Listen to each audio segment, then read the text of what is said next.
The Porsche 911 is without a doubt one of the most iconic sports cars ever created, with its rear engine, flat six platform that basically hasn't changed since the very beginning. And today I have a treat because I'm going to be checking out one of the most extreme 911s available, the GT3 RS.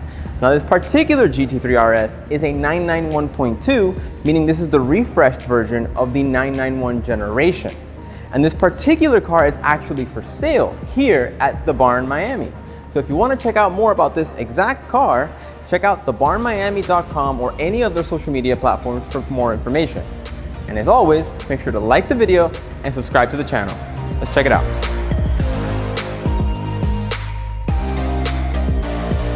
The 911 GT3 RS story begins with this. The original GT3 RS. Introduced originally in 2003 for the 996 generation, it was set to be a more hardcore version of the already hardcore 996 GT3. Now it arrived when the car got a facelift, meaning it was a 996.2. The RS in the name stands for Rennsport, which literally means racing sport in English. Improvements over the standard GT3 included things such as carbon ceramic brakes, a carbon fiber hood, a carbon fiber rear wing, as well as a tuned up engine producing closer to 400 horsepower. The suspension was also refreshed, which made sure that the new hardcore version could stand up to its brand new name. The GT3 RS story continued in 2006 with the introduction of the 997 generation GT3 RS. In 2010, the 997 GT3 RS was refreshed and saw the introduction of a brand new 3.8 liter flat six, which produced a total of 444 horsepower. There were also some updates such as new headlights, taillights, and interior, but the most notable exterior difference was the addition of a brand new massive wing. Most notably, the 997 GT3 RS was the last generation to offer a manual transmission,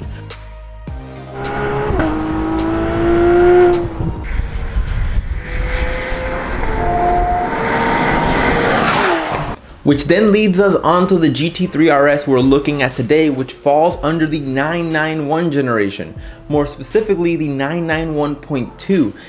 Power in the 991.2 GT3 RS comes from a 4-liter flat six naturally aspirated engine producing around 515 horsepower with 347 pounds-feet of torque.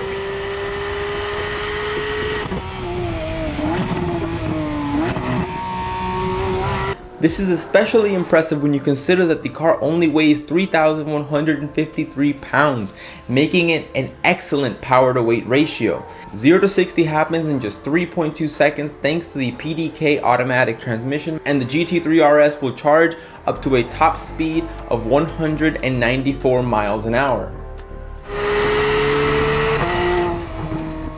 The GT3 RS is all about lightness, down to the very badge, which sits on a carbon fiber hood, although it's not visible in this case because it's painted with the stunning shade of lizard green. It is all carbon fiber underneath.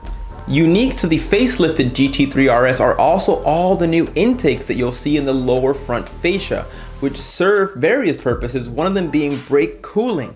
Now with all of that air flowing in there, you're going to get some lift in the front end. That's where these louvers come in to relieve some of that pressure and allow the car to further stick to the ground.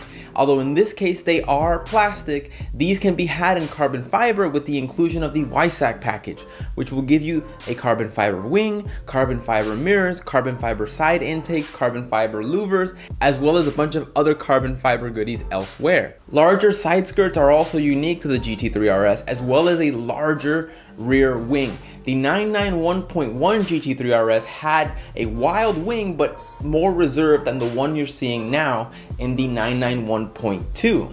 So that WISAC package we mentioned earlier was an optional extra and included things such as magnesium wheels, a stiffer suspension, and more carbon fiber throughout the car, separating it from a GT3 RS that's going to spend most of its time on the road and one that's going to be more focused to being exclusively on the track. So there we have it, the 911 GT3 RS. Without a doubt, one of the best track toys money can buy. And if the rumors are to be believed, this might be the last naturally aspirated GT3 RS ever. meaning that this might be one of the last greatest GT3 RSs ever. And like we mentioned before, this exact car is for sale at The Barn Miami. So make sure you contact thebarnmiami.com or any of their social media platforms if you're interested. Make sure to like and subscribe to the channel. And as always, thank you so much for watching, and we'll see you again very soon.